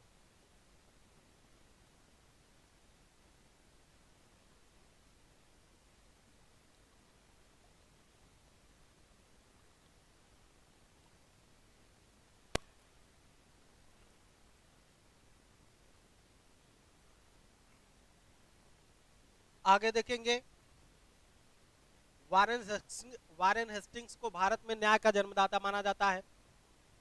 अब कार्नवालिस के समय क्या देखेंगे, कार्नवालिस के समय एक बात ये देखेंगे कि इसी के समय सबसे पहले 1789 में दास प्रथा को रोका गया था। दास प्रथा पर रोक लगाई गई थी, और एक पॉइंट, दास प्रथा को रोका गया था किसके समय, कार्नवालिस के समय। और सिविल सेवा के संदर्भ में लॉर्ड कार्नवालिस सिविल सेवा का जनक माना जाता है, ये बात इंपॉर्टेंट समझना। 1853 में पहली बार खुली प्रतियोगिता हुई थी आईसीएस की परीक्षा, ठीक है, जिसमें सत्येंद्रनाथ टैगोर, भारत के पहले आईसीएस है ना, आईसीएस परीक्षा को पास करने वाले पहले भारतीय कौन है, सत्येंद्रनाथ टैगोर हैं, सत्येंद्रनाथ टैगोर हैं, ठीक है।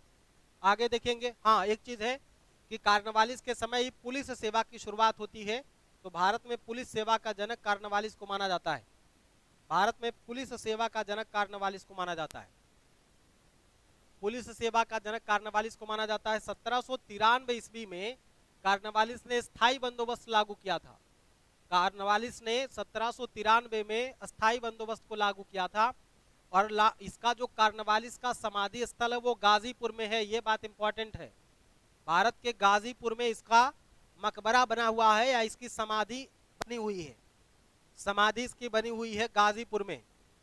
आगे देखेंगे, एक गवर्नर जनरल है सर जॉन शोर, तो सर जॉन शोर के बारे में आप इतना बस जानिए कि इसने भारत में मराठों के प्रति हस्तक्षेप की नीति लागू की थी, और लॉर्ड वेलेस्ली के समय, लॉर्ड वेलेस्ली के समय सहायक संधि की शुरुआत हुई थी, लॉर्ड वेलेस्ली के समय सहायक संधि की शुरुआत हुई थी, और सहायक संधि वेलेस्ली कई बार आपको याद मैं करवाया हूं, Wellesley, Lord Wellesley, Lord Wellesley के द्वारा सहायक संधि की शुरुआत हुई थी। तो हैदराबाद को 1798 में, मैसूर को 1799 में, तंजौर को 1799 में, और अवध को 1800 ईस्वी में, और इधर सिंधिया, ग्वालियर के सिंधिया को 1804 में सहायक संधि के माध्यम से अंग्रेजी साम्राज्य में इनके साम्राज्य का विलय कर लिया जाता है, इनके साम्राज्य का विलय कर लिया जाता है। अब आगे देखेंगे लॉर्ड हेस्टिंग्स, आगे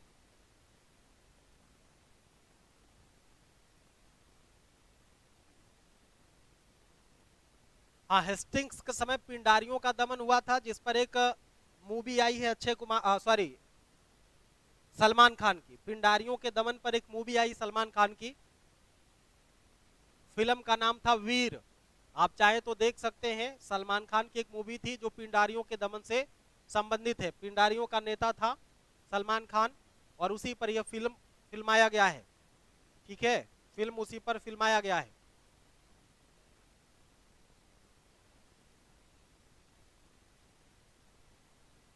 कई बार आपसे पूछा गया, जैसे देखेंगे कि लॉर्ड विलियम वेटिंग के समय सती प्रथा का अंत होता है, ठगी प्रथा का अंत होता है, सरकारी नौकरियों में भेदभाव का अंत हो जाता है, अंग्रेजी शिक्षा को माध्यम बना दिया जाता है, और देशी रियासतों के प्रति नीति अपनाई गई थी, ठीक है। अब इसी पॉइंट के तहत हमको इस पे चर्चा करनी है, कुछ एक बातों को समझ लेते हैं। जैसे आपसे बस इतना आपको जानना है, जैसे अगर पूछ ले कि सती प्रथा का अंत किसके समय हुआ, 1829 में, आगे मैं बता ही चुका हूं कई बार, ठीक है, तो 1829 में सती प्रथा का अंत हो गया था, 1829 में सती प्रथा का अंत हो गया था। ऑकलैंड के समय, जनरल ऑकलैंड के समय एक बात आप याद रखेंगे कि दास प्रथा का अंतिम रूप से अंत हुआ था लॉर्ड एलनबरो के समय, ठीक है, और इसी के समय नरबली प्रथा को भी समाप्त किया गया था। और जनरल ऑकलैंड के समय एक बात आप याद रखेंगे कि जनरल ऑकलैंड ऐसा व्यक्ति था जिसने, जनरल ऑकलैंड ऐसा व्यक्ति था जिसने भारत में जो जीटी रोड है, ग्रांट ट्रैंक रोड, जिसे पहले शेरशाह सूरी रोड के नाम से जानते थे, जिसे पहले शेरशाह सूरी रोड के नाम से जानते थे, उसी का नाम बदल करके इसने जीटी रोड रख दिया था। किसके समय, ऑकलैंड के समय, लॉर्ड ऑकलैंड के समय की घटना है कि शेरशाह सूरी मार्ग का नाम बदल करके, शेरशाह सूरी मार्ग का नाम बदल करके जीटी रोड रख दिया गया था। अब डलहौजी के समय की प्रमुख बातों को समझेंगे। डलहौजी के समय एक सबसे जबरदस्त जो काम उसका हुआ था, हड़प नीति, डॉक्ट्रिन ऑफ लैप्स कहते हैं, या इसी को व्यपगत सिद्धांत कहते हैं। व्यपगत सिद्धांत, इसी को व्यपगत सिद्धांत कहते हैं। जैसे इसने सतारा, जैतपुर, संभल, बघाट, उदयपुर, झांसी, नागपुर, अवध, इन तमाम क्षेत्रों को हड़प नीति के तहत अपने साम्राज्य का हिस्सा बना लिया था।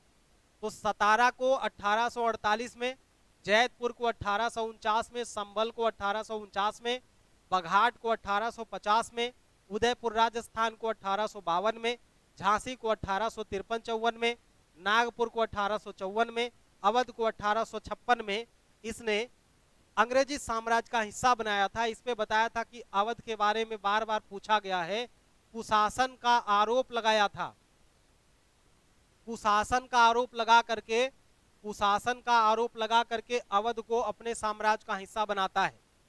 कुशासन के आरोप में अवध को अंग्रेजी साम्राज्य का हिस्सा बनाया गया।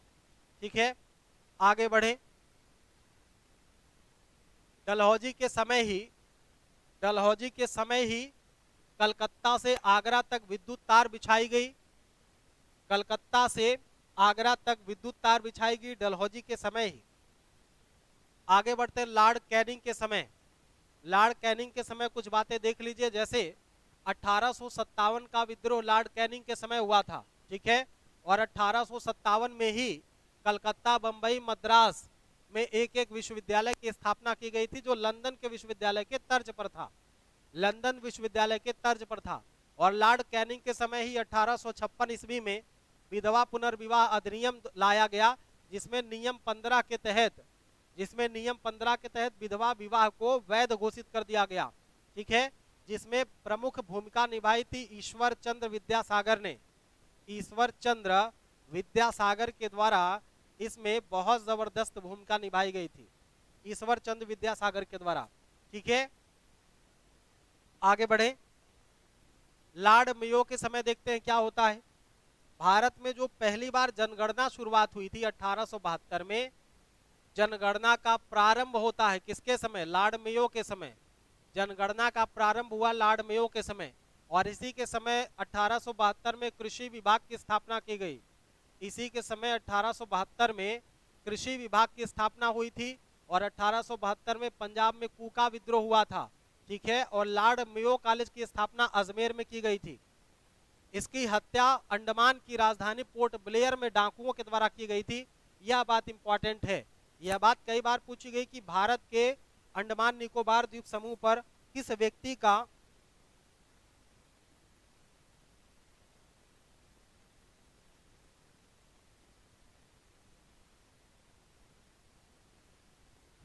आगे बढ़े, आगे बढ़े। थोड़ा सा मैं स्पीड में हूं बच्चों, इसलिए आपको पता है कि मेरी तबीयत खराब थी, लेकिन फिर भी मैं पढ़ा रहा हूं, वो आपके लिए, सिर्फ आपके प्यार के लिए। ये आप सभी बच्चे, कल कुछ बच्चों तो स्पेशली फोन भी किए, कुछ मैसेज भी किए, कुछ टेलीग्राम से जुड़े, फेसबुक से, व्हाट्सएप से जुड़े हैं बच्चे।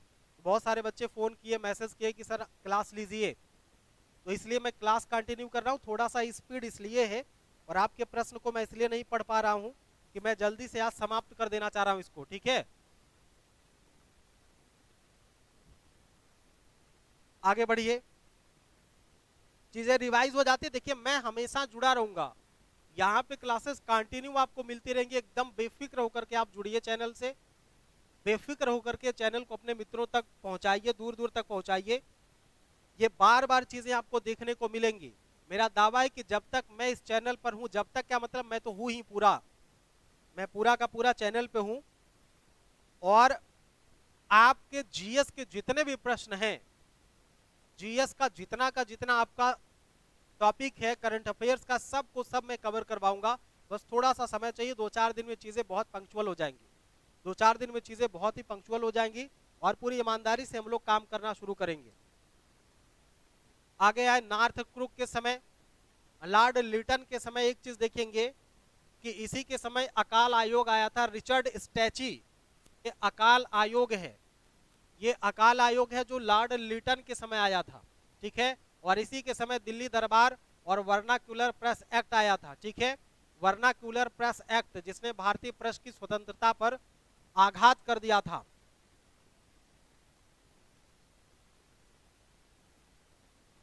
अगला देखेंगे लॉर्ड रिपन के बारे में।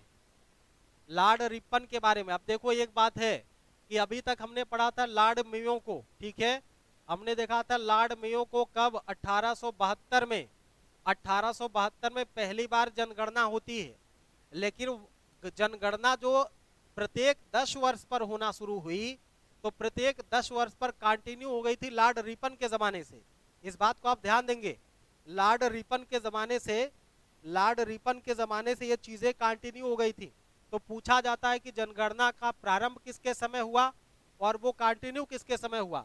तो प्रारंभ होता है लॉर्ड मेयो के समय और कंटिन्यू होता है लॉर्ड रिपन के समय। इस बात को ध्यान देंगे।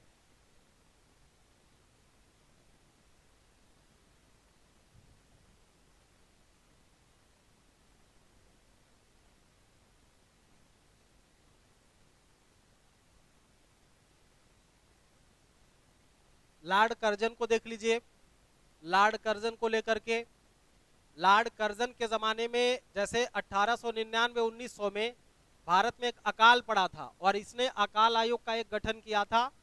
अकाल आयोग का गठन किया था जिसके अध्यक्ष एंटोनी मैकडोनाल्ड थे, जिसके अध्यक्ष एंटोनी मैकडोनाल्ड थे, ठीक है। इसी के समय एक सिंचाई आयोग की भी स्थापना की गई थी। सिंचाई आयोग की स्थापना की गई थी 1901 में।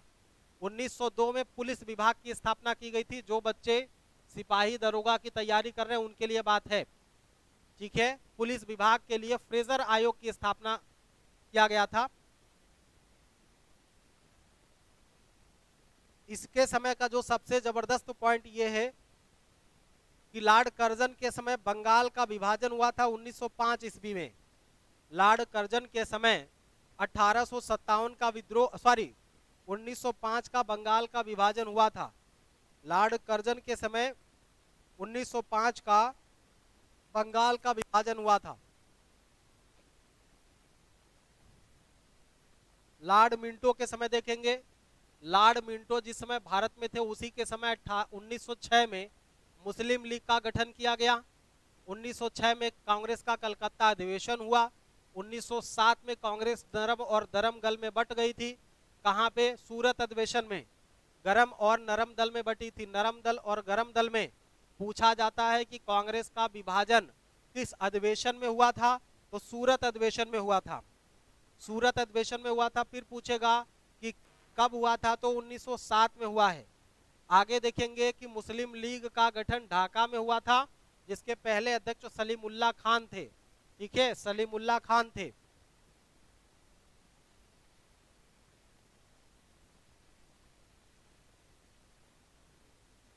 लॉर्ड हार्डिंग द्वितीय के समय दिल्ली दरबार का आयोजन किया गया था 1911 में, और इसी समय कलकत्ता से दिल्ली को राजधानी बनाया गया था।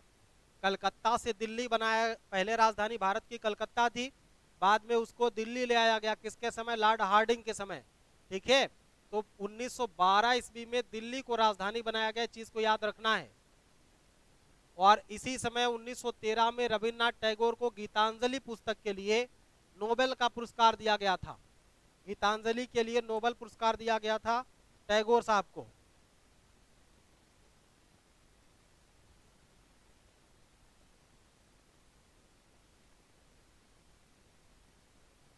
अब देखेंगे चेम्सफोर्ड के समय क्या क्या काम हुआ है। चेम्सफोर्ड के समय 1916 में डीके कर्वे ने पूना में एक महिला विश्वविद्यालय को स्थापित किया। पूछा जाता, कई बार आपसे पूछा गया है कि पुणे में या पूना में महिला विश्वविद्यालय किसने, तो डीके कर्वे के द्वारा स्थापित किया गया। उसके बाद कलकत्ता विश्वविद्यालय की जांच के लिए सैडलर आयोग का गठन किया गया। 1919 में इसी के समय रौलट एक्ट भारत आता है। इसी के समय 1919 में जलियांवाला बाग हत्याकांड हुआ है। इसी के समय असहयोग आंदोलन की शुरुआत हुई चेम्सफोर्ड के समय। आगे बढ़े, लॉर्ड रीडिंग के समय प्रिंस ऑफ वेल्स का भारत आगमन हुआ था। भारत आगमन हुआ था।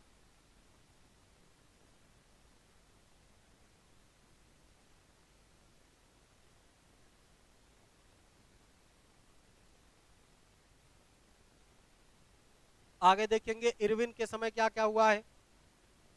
लॉर्ड इरविन के समय साइमन कमीशन का गठन किया गया था। साइमन कमीशन 1927 में गठन हुआ।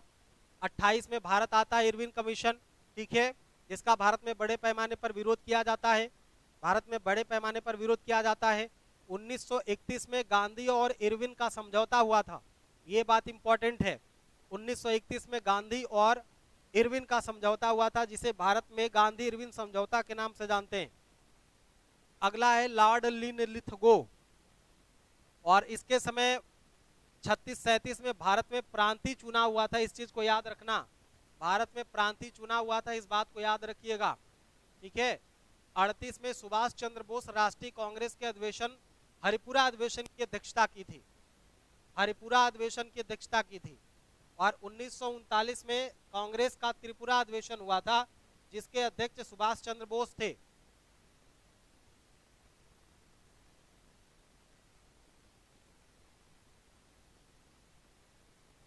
अब बेबेल के समय एक चीज है कि शिमला सम्मेलन हुआ है, बेबल के समय शिमला सम्मेलन हुआ है, इस बात को याद रखेंगे, शिमला सम्मेलन हुआ, इस चीज को आप याद रखेंगे।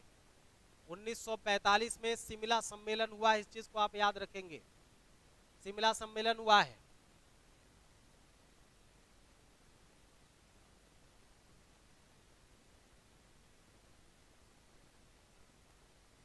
आगे देखेंगे 1947-48 में लॉर्ड माउंटबेटन को 3 जून 1947 को माउंटबेटन को भारत विभाजन करने के लिए भेजा गया, जिसको जून योजना के नाम से जानते हैं, जून योजना के नाम से जानते हैं।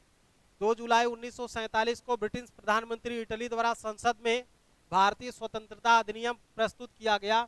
1947 में सीमा आयोग का गठन किया गया, एक बंगाल विभाजन के लिए और एक पंजाब में, जिसमें आप देखेंगे कि भारत और पाकिस्तान का विभाजन किया गया था, भारत और पाकिस्तान का विभाजन किया गया रेड क्लिफ सीमा के माध्यम से, रेड क्लिफ सीमा के माध्यम से।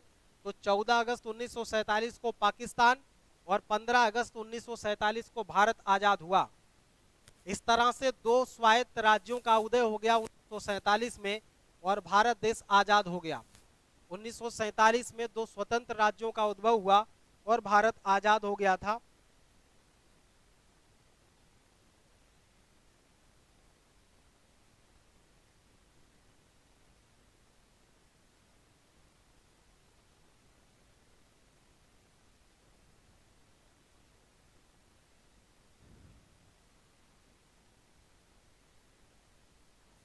चलिए ठीक है, जितना मैराथन में कवर करना था हमने मैराथन में कवर कर लिया है। मंडे से आपका जीएस प्रैक्टिस का बैच कंटिन्यू है, जो पहले चल रहा था, बीच में छुट्टी के कारण ब्रेक हो चुका था, तो मंडे से कंटिन्यू हो रहा है, उसको आप सभी ज्वाइन करेंगे, ठीक है, उसको आप सभी बच्चे ज्वाइन कर लीजिए। बहुत ही कम फीस में लिया जा रहा है और बहुत ही जल्दी इंडिविजुअल जीएस का बेहतर बैच लॉन्च किया जाएगा।